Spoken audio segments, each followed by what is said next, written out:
गुरुर्ब्रह्मा गुरुर्विष्णु गुरुर्देवो महेश्वराय गुरुर साक्षात परम ब्रह्म तस्मै श्री गुरुवे नमः। एक जगह कहा है कि गुरु गोविंद दो खड़े काके लागों पाए, बलिहारी गुर आपने जिन गोविंद दियो मिलाए। कबीर साहिब ने कहा है, सब धरती कागज करूं, लेखन सब बन रहा है। सात समत की मस करूं, गुरगुन लिखो न जाए। इन बानियों का कहने का क्या मतलब है?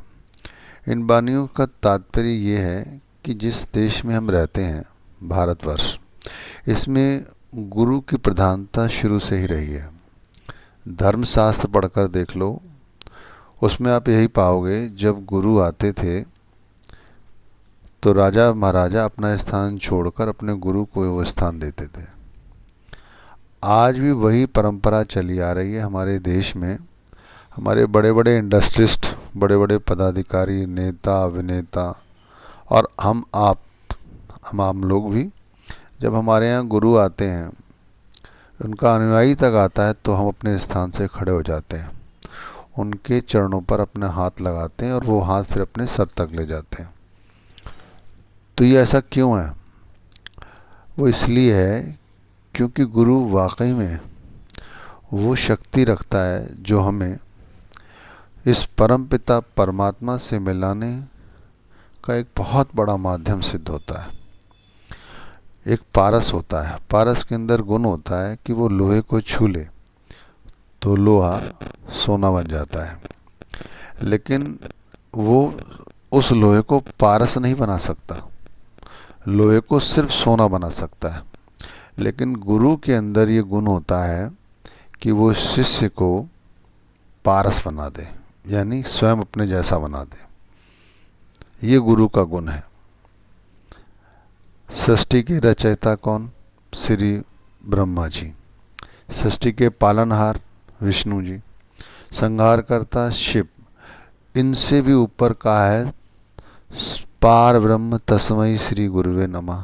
उनसे भी ऊपर गुरु को दर्जा दिया गया है वाणी के अंदर। और ये हम अभी से नहीं, जब से हमने होश संभाला है तब से सुनते आ रहे हैं। तो ये तो है नहीं, ये गलत होगी। गोस्वामी तुलसीदास जी ने क्या कहा है कि गुरु भी साथ में है और परमात्मा भी साथ ही में खड़ा है। लेकिन मैं सबसे पहले अपने गुरु पर बलिहार जाता हूँ, जिन्होंने इस परमात्मा को मुझसे मिला दिया। मैं क्या जानूं परमात्मा को? परमात्मा कौन है? मेरे गुरु ने तो बताया ये परमात्मा है। गुरु तो बताता है। हम परमात्मा को कहाँ नहीं ढूंढते? जंगलों में, पहाड़ों में, मंदिरों में, मस्जिदों में, गुरुद्वारों में, सरोवरों में। भाई, गुरु ये नहीं कहते तुम वहाँ ना जाओ। मैं नहीं कहता वहाँ ना जाओ, वहाँ ज़रूर जाओ, वहाँ से तो हमें प्रेरणा मिलती है। लेकिन वास्तविक घर क्या कहा है गुरु ने? गुरु ने कहा है कि वास्तविक परमात्मा का घर जो है वो हमारा दिल है, हमारा हृदय है, हमारा शरीर है। ये हमें ज्ञान कौन देता है? गुरु देता है, सदगुरु देता है। हाथरस के एक संत रहे हैं तुलसीदास जी, तुलसी साहिब। उन्होंने तो पूरी गज़ल ही कही है, दिल का हुजरा साफ कर जाना के आने के लिए, ध्यान गैरों का उठा उसको बिठाने के लिए। अपने हृदय में उस परमात्मा को बिठाना है ना, जो ऑलरेडी वहाँ पर बैठा हुआ है। उसे और देखना चाहता है यदि, तो वहाँ पर ध्यान हटा, गैरों का ध्यान हटा। गैर कौन है? ये सारी दुनिया गैर ही है। कोई भी तुम्हारा अंत समय साथ नहीं देगा।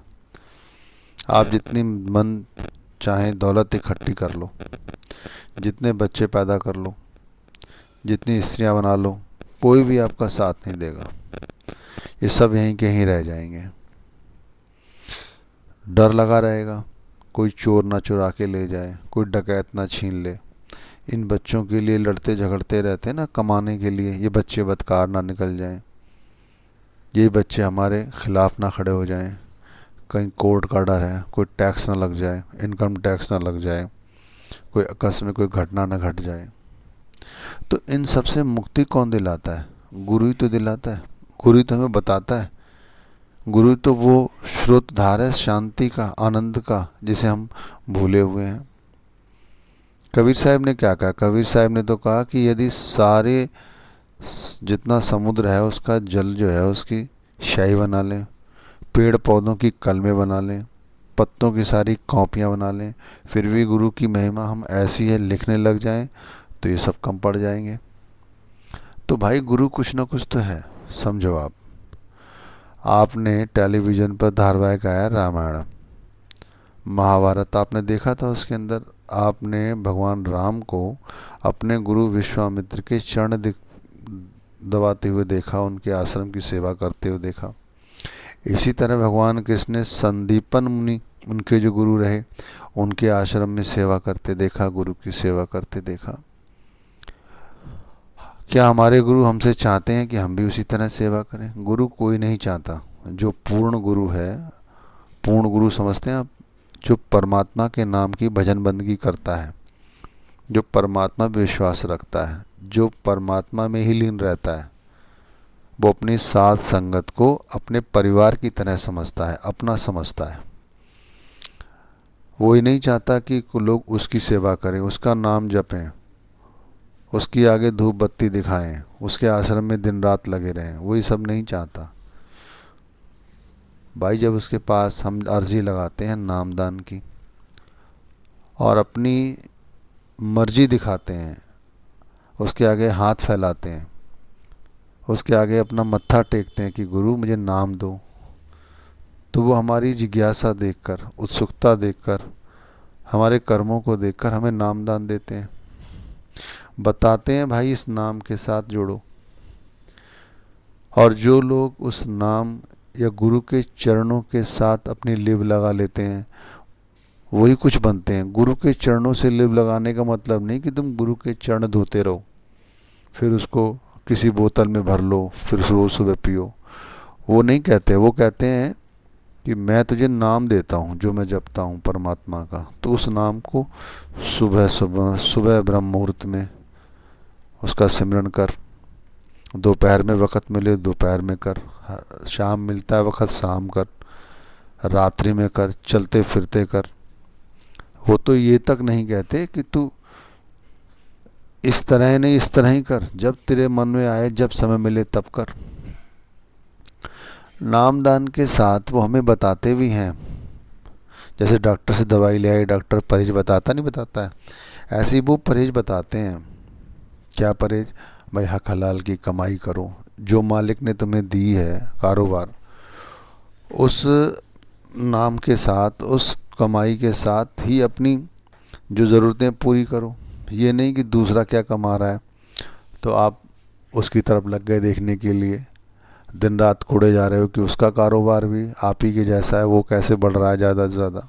ऐसा नहीं, जो तुम कमा रहे हो उसमें ही हक दिखाओ, अपनी हलाल दिखाओ, मतलब मुनाफा अनलिमिटेड लो, किसी को उससे हानि ना पहुँचे, हक हलाल की कमाई करो, ये मतलब है। और दूसरी क्या परहेज है कि भाई परस्त्री गमन के विषय मत सोचो। यही बातें बहनों पे भी लागू होती हैं। नशाखोरी ना करो। नशाखोरी से मतलब है 10 तरह के आज नशे दुनिया में हैं। 10 तरह की बाजियां हैं, इस तरह की बाजियों से ना अपने आप को जोड़ो। तो हिदायतें हैं, और क्या कहते हैं? वो कुछ नहीं कहते। तो यही होती कि लागी लगन गुरु चरणन की, कि गुरु के चरणों की लगन है। फिर क्या ये लगेगा आपको, ये जो सारी दुनिया है सपने जैसी लगेगी कि यहाँ पर आए और सब चले गए, सारा यहाँ पर बदल जाने वाला है। जो बदल जाए, जिसका अस्तित्व, वो माया कहलाता है।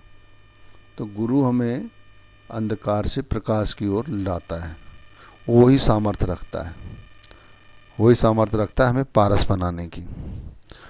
तो हमें अपने गुरु के नाम पर विश्वास रखना चाहिए, उसकी बात पर विश्वास रखना चाहिए, आस्था रखनी चाहिए। और एकदम से जो डर जाते हैं ना, बहुत से लोग देखा होगा आपने, जैसे ही कोई आकस्मिक घटना घटी वो घबरा जाते हैं। वो वही घबरा जाते हैं जिनकी आस्था कमज़ोर होती है, जिनका विश्वास कमज़ोर होता है। तभी तो वो आए दिन अपने गुरु चेंज करते रहते हैं। कभी गंगा गए तो गंगादास, जमुना गए तो जमुनादास। धन्यवाद।